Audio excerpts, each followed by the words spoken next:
নমস্কার বন্ধুরা, ১৬ আনা বাঙালি রান্নাঘরে আপনাদের সবাইকে স্বাগত। আজ আমি আপনাদের সাথে সোয়াবিনের একটা ভিন্ন স্বাদের রেসিপি শেয়ার করব। এটা খেতে ভীষণই ভালো হয়। তাহলে চলুন দেখতে থাকুন আমি কিভাবে করছি। আমি গ্যাসের উপর একটা সসপ্যান বসিয়ে দিয়েছি আর সসপ্যানে বেশ কিছুটা জল দিয়ে দিয়েছি। জলের মধ্যে আমি ১ কাপ মতন সোয়াবিন দিয়ে দিচ্ছি। জলটা আমার গরম হয়ে যাওয়ার পর আমি সোয়াবিনটা দিলাম। এবার সোয়াবিনগুলোকে আমি একটু সেদ্ধ করে নেব।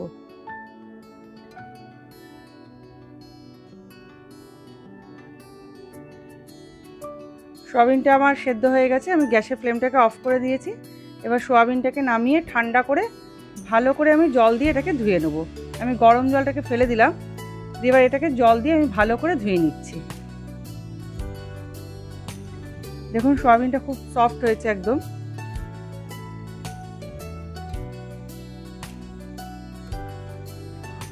সোয়াবিনটা আমার ভালো করে ধোয়া হয়ে গেছে। আমি একটা চপার মেশিন নিয়ে নিয়েছি, এর মধ্যে আমি সোয়াবিনটা চিপে চিপে দিয়ে দিচ্ছি, দিয়ে সোয়াবিনটাকে আমি চপ করে নেব। আপনাদের কাছে চপার না থাকলে এই কাজটা আপনারা মিক্সিতেও করতে পারেন। এইভাবে সোয়াবিন থেকে জলটাকে ভালো করে চিপে নিতে হবে, নিয়ে আমি এই চপার মেশিনের মধ্যে দিয়ে দিচ্ছি।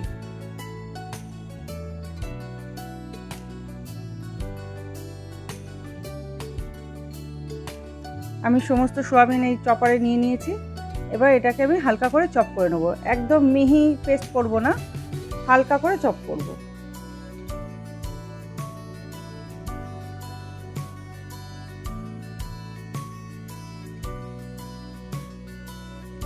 এটা আমার চপ করা হয়ে গেছে।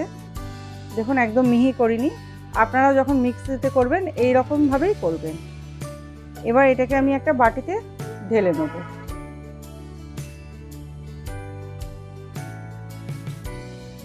আমি বাটির মধ্যে নিয়ে নিলাম। এবার এর মধ্যে আমি দিয়ে দিচ্ছি 3 টেবিল চামচ পেঁয়াজ কুচানো, মানে একটা মিডিয়াম সাইজের পেঁয়াজ আমি এর মধ্যে দিয়ে দিলাম। দিয়ে দিচ্ছি একটা ডিম, হাফ চা চামচ কাঁচা লঙ্কার পেস্ট, আমি বারবারই বলি ঝালটা আপনারা বুঝে দেবেন। আর দিয়ে দিলাম স্বাদ মতন লবণ, হাফ চা চামচ আদা রসুনের পেস্ট। এবার এর মধ্যে আমি দিয়ে দিচ্ছি হাফ চা চামচ চিনি, আপনারা না চাইলে স্কিপ করে যাবেন, যেহেতু সোয়াবিন তাই আমি একটু চিনি দিলাম।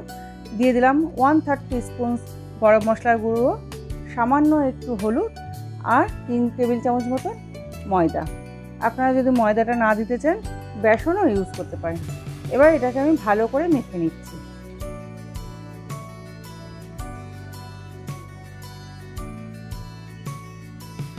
খুব ভালো করে এটাকে মেখে নিতে হবে।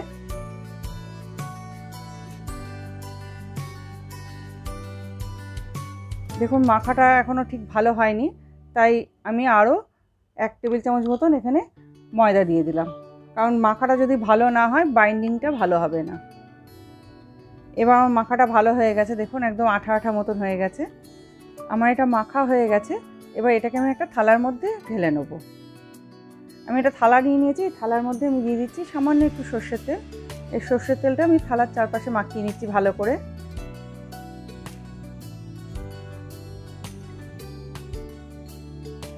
এবার এর মধ্যে আমি ওই মাখাটা ঢেলে দিচ্ছি।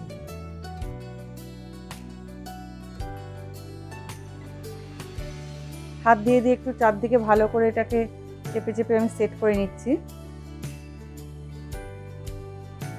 এইভাবে এটাকে সেট করে নিতে হবে, দিয়ে এটাকে এবার ছুরি দিয়ে ছোট ছোট করে পিস করে নিতে হবে। আমি এবার ছুরি দিয়ে ছোট ছোট করে পিস করে নিচ্ছি।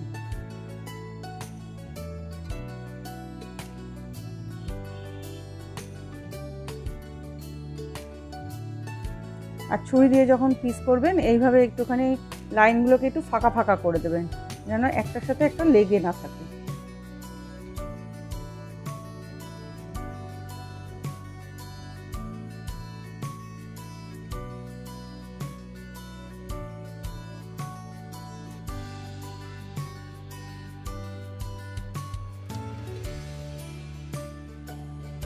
আমার সমস্তগুলো পিস করা হয়ে গেছে।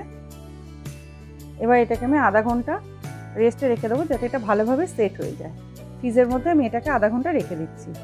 আধা ঘন্টা পরে আমি ফিরে আসলাম, আমার এটা খুব ভালোভাবে সেট হয়ে গেছে। এবার এগুলোকে আমি ভেজে নেব। আমি গ্যাসের উপর একটা কড়া বসিয়ে দিয়েছি, কড়ার মধ্যে আমি বেশ কিছুটা সর্ষের তেল দিয়ে দিচ্ছি। তেলটাকে একটু গরম হতে দেবো। তেলটা আমার গরম হয়ে গেছে। এবার গ্যাসের ফ্লেমটাকে লো টু মিডিয়ামে রেখে আমি এগুলোকে ভেজে নেব। এইভাবে একটু তুলে নেবেন। আর যেহেতু খুব নরম ভেঙে যেতে পারে, তাই আপনারা দু হাত দিয়ে আবার এটাকে একটু সেট করে নেবেন। ভাজার আগে একটুখানি এটাকে ঠিকঠাক করে সেট করে নেবেন। এবার এগুলোকে আমি ভেজে নিচ্ছি। যে কোনো জিনিস ভাজার সময় গ্যাসের ফ্লেমটাকে কখনোই জোরে দেবেন না, লো টু মিডিয়ামে রেখে এইগুলোকে ভেজে নেবেন।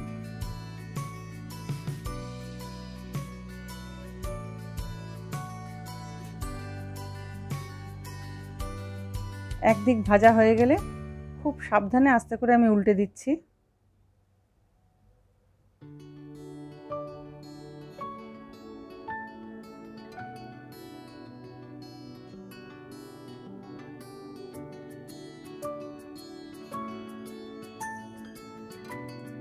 এইভাবে উল্টে পাল্টে এই ধোকাগুলোকে ভেজে নিচ্ছি আমি।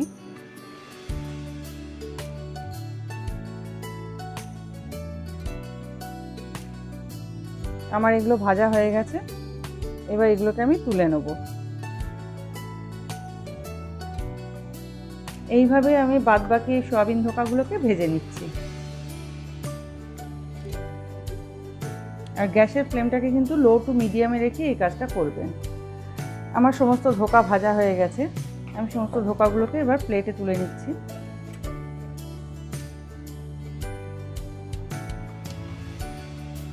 এই তেলের মধ্যে আমি এবার কেটে রাখা আলুর টুকরোগুলোকে ভেজে নিচ্ছি। আমি এখানে দুটো মিডিয়াম সাইজের আলু ছোট করে কেটে নিয়েছি, সেই আলুগুলোকে এবার ভেজে নিচ্ছি। আলুগুলো আমার ভাজা হয়ে গেছে। আলুগুলোকেও আমি তুলে নিচ্ছি এবার।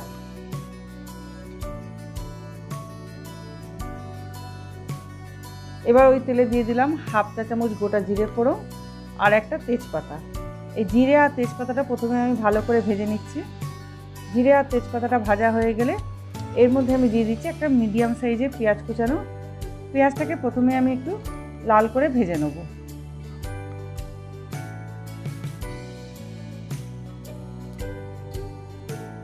পেঁয়াজটা আমার কিছুটা ভাজা হয়ে গেছে। এবার এর মধ্যে আমি দিয়ে দিচ্ছি স্বাদ মতন লবণ, দিয়ে দিলাম হলুদের গুঁড়ো আর দিলাম একটা মিডিয়াম সাইজে টমেটো কুচানো। এবার এই পেঁয়াজ আর টমেটোটাকে ভালো করে মিক্স করে নিলাম। এর মধ্যে দিয়ে দিলাম হাফ চা চামচ কাশ্মীরি রেড চিলি পাউডার, এর ফলে কালারটা খুব ভালো হয়। আর দিয়ে দিলাম হাফ চা চামচ কাঁচা লঙ্কার পেস্ট, ঝালটা আপনারা বুঝে দেবেন। আর দিয়ে দিচ্ছি হাফ চা চামচ আদা রসুনের পেস্ট, হাফ চা চামচ জিরে গুঁড়ো। এই সমস্ত মশলাগুলোকে আমি ভালো করে মিক্স করে নিচ্ছি। এবার মশলাটা যাতে পুড়ে না যায় তার জন্য আমি সামান্য একটু জল দিয়ে দিচ্ছি। আমি এখানে 2 টেবিল চামচ মতন জল দিয়ে দিলাম। জল দেওয়ার পর আবারও ভালো করে আমি মিশিয়ে নিচ্ছি। এবার টমেটো, পেঁয়াজ এবং সমস্ত মশলাটা যাতে ভালোভাবে কষানো হয়ে যায় আর টমেটোটা যাতে নরম হয়ে যায় তার জন্য আমি 3-4 মিনিটের জন্য চাপা দিয়ে দিলাম। 3-4 মিনিট পরে আমি ফিরে আসলাম, চাপাটা সরিয়ে নিলাম। টমেটোটা আমার অনেকটা নরম হয়ে গেছে। আমি মশলাটাকে আরেকটু কষিয়ে নিচ্ছি। এইভাবে টমেটোটাকে ঘেটে দিচ্ছি খুন্তি দিয়ে, যে মশলাটাকে আমি আরেকটুখানি কষিয়ে নেব।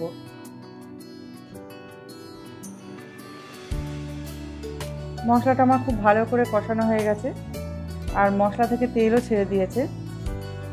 এবার এর মধ্যে আমি দিয়ে দিচ্ছি ভেজে রাখা আলুর টুকরোগুলো। আলুটা দিয়ে আবারও মশলার সাথে আমি খুব ভালো করে মিশিয়ে নিচ্ছি। মশলার সাথে আমার আলুটা খুব ভালো করে মেশানো হয়ে গেছে।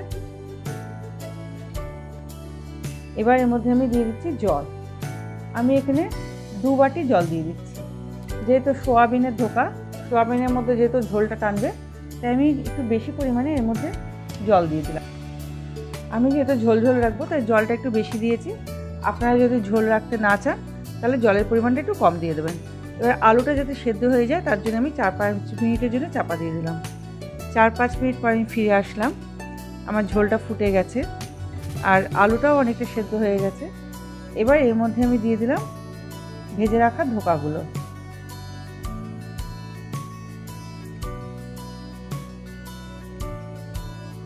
ধোকাগুলো দেওয়ার পর আবারও ভালোভাবে মিক্স করে নিচ্ছি ঝোলের সাথে।